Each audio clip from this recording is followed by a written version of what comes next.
Hello and welcome back to our special edition of the show, coming to you from Istanbul, from the Sultan Ahmet district of the city where the magnificent Blue Mosque stands.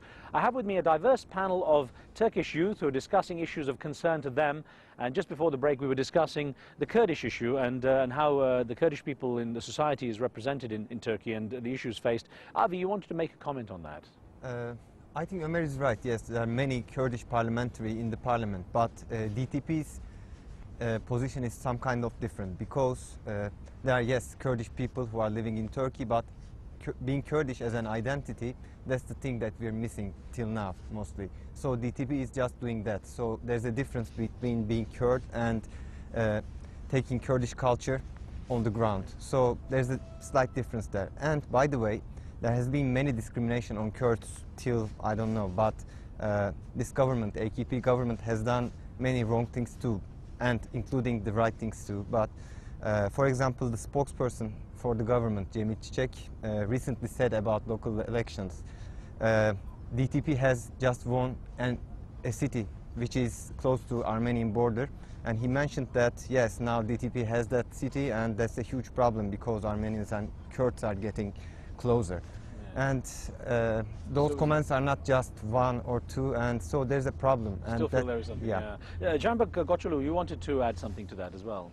I think it's not a new problem. The Kurdistan insisted on SOR agreement, and now the US project, which called Greater Middle East Initiative, now they are insisting again. And I think we must accept that the Turkish government after 80s made really serious mistake there, but I think we can solve it. As our political party CHP, I think we can break their feudal system, and we can make solve security problems maybe. And the Turkish government laws must dominate there instead of customs, I think. Neslihan, the other issue that comes up a lot and is a very taboo subject here is the issue of Armenia and the history with Armenia. 1915 onwards, the death of more than 1 million Armenians. The word genocide, whether it should be used or not, is big in debate. Barack Obama avoided using the word. That was also politically loaded. Is this an issue, you know, they say Turkey and Armenia is close to resolving this. Do you feel, as a young person, this is something that's essential? It's history that's so far removed from your generation. Mm-hmm. Actually, it's a historical issue happened between Armenian and Turkey, maybe. But I don't see that Armenian problem or Kurdish problem or any kind of identity problems in Turkey. They are coming from different roots. I wanted to add maybe to my friends that in maybe every political parties have some Kurdish candidates. But the problem is, in Turkey we don't have the problem of people being Kurdish, being Armenian, being Muslim, being something else. We have the problem of declaration of these identities. Because you could be Kurdish, but please don't declare it, like don't ask for additional rights because of your background. And it's the same maybe for Armenian friends in Turkey too.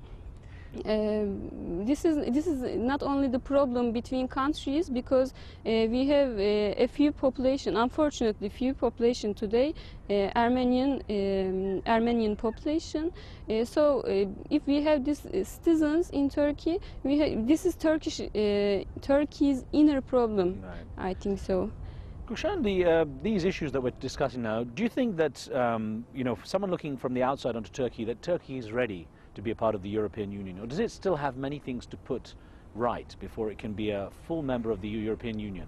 Actually, we still have that democracy problem in Turkey, that we have a case that maybe, you know, most of the European people know, that we have the Ergenekon case, that we have to solve our democracy problems, that we still have the danger of the military coups, and we still have that kind of, for example, as all our other friends say, that we still have that identity problem. People do not feel themselves safe because they are Armenian or because they are Kurds.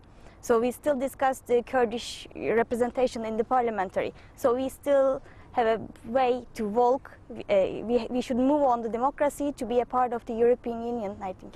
Omer, politically, you know, do young people really, I mean, the EU issue, is it something that drives them, or is it something that they just know is going to happen down the road? Are they actively interested in this? Well, the issue regarding the EU process is something that does motivate young people.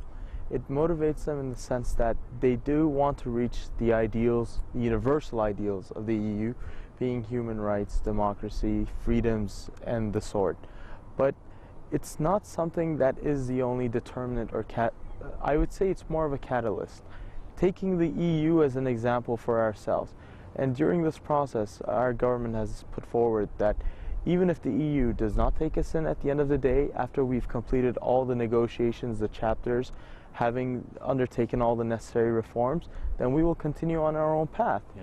The EU, for us, is more of a set of universal ideals, basically. Do you think that Turkey is becoming more conservative in its views? Do young people find themselves a little more conservative in their views, or are they still as open-minded as they used to be? No, I don't think so. They are becoming more open-minded because of the works about the negotiation of European Union, and of course it's 21st century, the internet, the other things. So the science is improving, and the Turkish and Kurdish, of course, the Turkey young people, they are adapting the change is more easily now. No, I don't think, I don't agree with the people becoming more conservative. No, I don't. Let me get from all of you where you see Turkey is going to be in say, the next 10 years, and what you feel needs to be done right now to put it in the right place 10 years from now. And Neslihan, if I could start with you, please.